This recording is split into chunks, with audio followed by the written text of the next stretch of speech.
안녕하세요. 호주 요리 유학 이민 취업 전문 셰프크루 대표 젤입니다. 오늘은 유학의 시작과 끝인 어학원, 영어에 대해서 여러분들께 알려드리겠습니다. 가끔 유학원과 어학원을 헷갈리시는 분들이 있는데, 유학원은 저희 같은 교육 브로커이고 어학원은 영어를 배우는 연수 기관을 지칭할 때 쓰는 말입니다. 시드니 어학원은 총 3편으로 나누어서 영상을 제작하였고, 각각 영상에 맞는 어학연수 정보들을 알아가시길 바라요. 어학연수 기간은 구별하기 쉽게 학비대별로 1에서 3등급으로 임의대로 제가 나눠보겠습니다.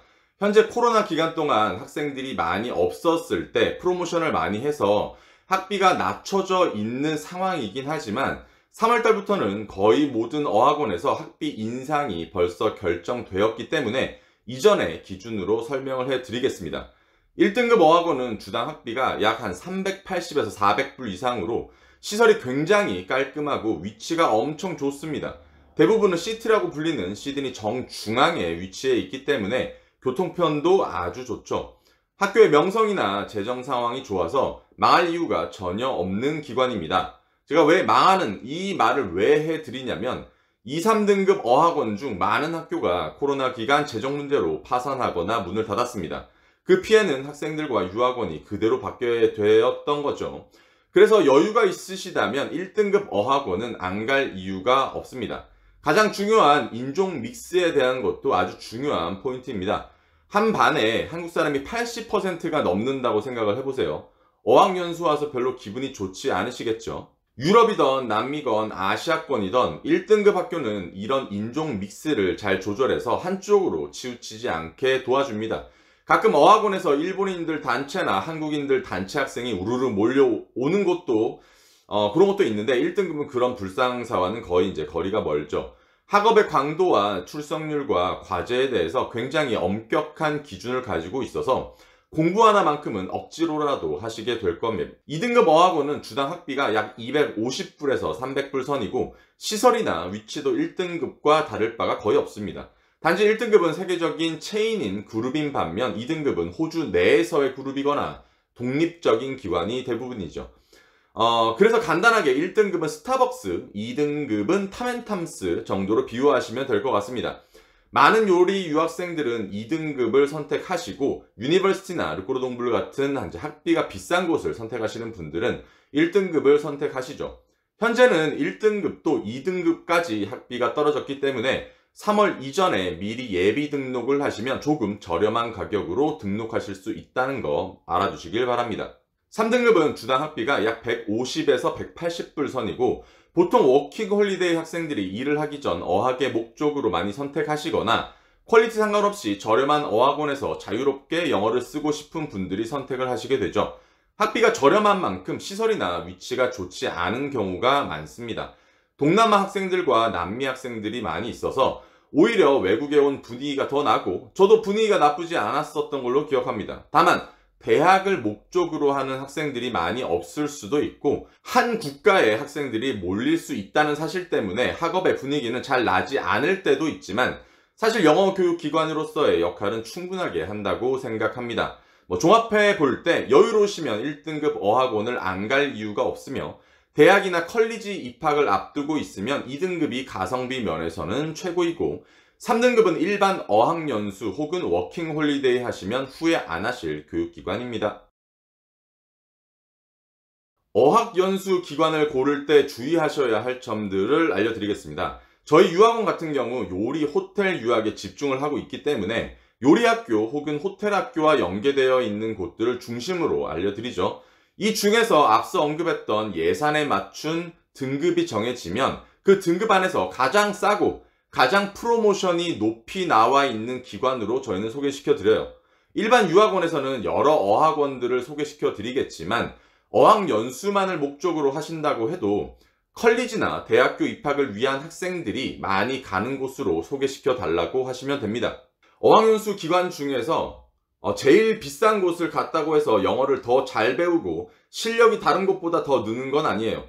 영어 실력이 늘게 되는 이유는 본인이 한국에서 얼만큼 유학 준비를 했고, 타고난 공부머리가 있으며, 서양인들을 대하는 본인의 성격과 성향, 그리고 가장 중요한 앉아서 공부를 얼만큼 할 수 있는지에 대한 의지의 문제이지 어학연수 기관에 따라서 실력이 많이 늘지 않는다는 거죠. 공부를 할 수 있는 최적의 환경을 제공하고 공부 외적으로 다양한 활동 프로그램이 있다 하더라도 결국 본인이 능력이 없으면 안 됩니다. 그 능력은 의지가 있어야 발현이 되는 거고요. 가장 기본적으로 앉아서 얼만큼 공부를 할 수 있느냐, 이게 영어를 잘하고 못하고의 기준을 만들어 줍니다. 그래서 어학연수 기관을 고를 때도 상담을 통해서 자신에게 맞는 기관을 선택하는 것이 중요하지, 돈으로 처발라서 영어 실력을 키운다는 생각은 하지 않는 게 좋으세요. 그럴 거면 어릴 때부터 조기 유학 와야죠. 무작정 긴 어학연수가 어학 실력 향상에 도움이 되는 것도 아닙니다. 차라리 어학연수반, 전문 컬리지 혹은 비즈니스 컬리지를 통해서 전문 교육 과정을 듣는 게 더욱 좋을지도 몰라요. 수업만으로 영어를 향상시킬 수 있었으면 우리나라 교육도 성공을 했겠지만 영어란 주변 환경에 영향을 많이 받는 문화에 가깝습니다. 그래서 주구장창 수업만 하는 영어 학원보다는 일정 기간 영어 학원을 가고 컬리지에서 대학생들을 만나서 이야기를 하고 과제를 하면서 배우는 게 더욱 효율적이라고 생각할 수도 있어요. 대학 진학을 위한 어학연수가 아니라 어학연수만을 위한 어학연수 프로그램을 선택하시더라도 일반적인 어학연수보다는 한국으로 돌아갔을 때 자신에게 도움이 되는 것이 무엇인지를 더 알고 어학연수를 시작하셔야 합니다. 그냥 일반 어학연수를 통해서 받는 증명서는 사실 누구나 다 가지고 있는 것이고 도움이 되지 않을 수도 있어요. 프로그램에서도 사람을 가르칠 수 있는 텟솔 자격증이라던가 아카데믹한 영어 과정인 EAP 코스를 듣는다던가 제너럴 영어의 끝판왕 어드밴스 코스를 듣는다는 등의 준비가 필요한 거죠. 영어 연수 기간과 과정은 저희가 최선의 선택을 할 수 있게 이미 판을 짜 드릴 겁니다. 본인은 공부할 준비만 하세요. 학비 지불 방식은 간단합니다. 대학은 학비별로 분할이고 어학원은 일시불이에요.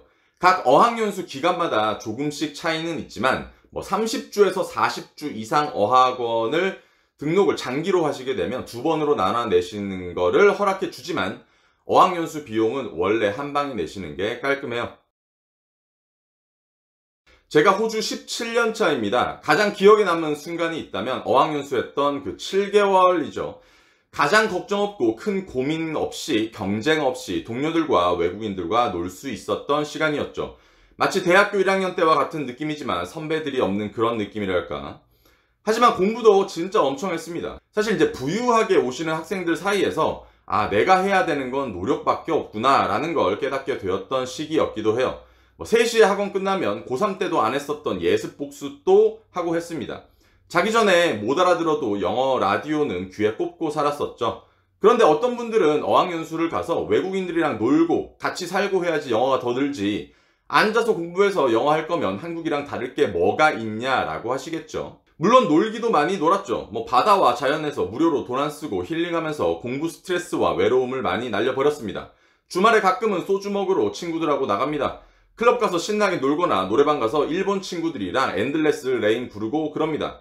하지만 이 기간에 제대로 앉아서 공부 안 하면 죽도 밥도 안 된다는 상식선에서의 긴장감은 항상 가지고 있었어요. 자랑은 하지만 그 당시 IH라는 영어 학교에서 제가 엘레멘터리 기초반에서 어드밴스 최고반까지 가는데 딱 7개월 걸렸습니다. 진짜 아무도 못했던 거예요.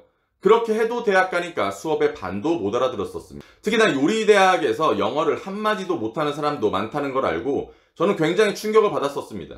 제발 우리 학생들은 이렇게 되지 않길 간절한 마음으로 제가 직업교육도 해드리고 영어 공부하는 방법도 알려드리고 있지 않습니까? 적어도 인생 걸고 유학을 생각한다면 본인의 마지막 성공한 모습을 멋지게 상상하는 것보다 눈앞에 놓인 영어 공부를 하면서 코피 흘리는 모습을 먼저 떠올려 보시길 바라고요. 그렇게 못할 거면 그냥 편안하게 한국에서 토익 공부하시면서 취업 준비하시면 됩니다. 자, 오늘은 유학과 관련된 영어 상부작 중 영어 연수 기관에 대해서 알아보았습니다. 다음 편에는 시드니 어학연수와 필리핀 스파르타 과정을 비교해 보겠습니다. 그럼 늘 건강하시고 체력관리, 열정관리 하시는 하루가 되셨길 바라며 다음 영상으로 다시 찾아뵙겠습니다. 안녕!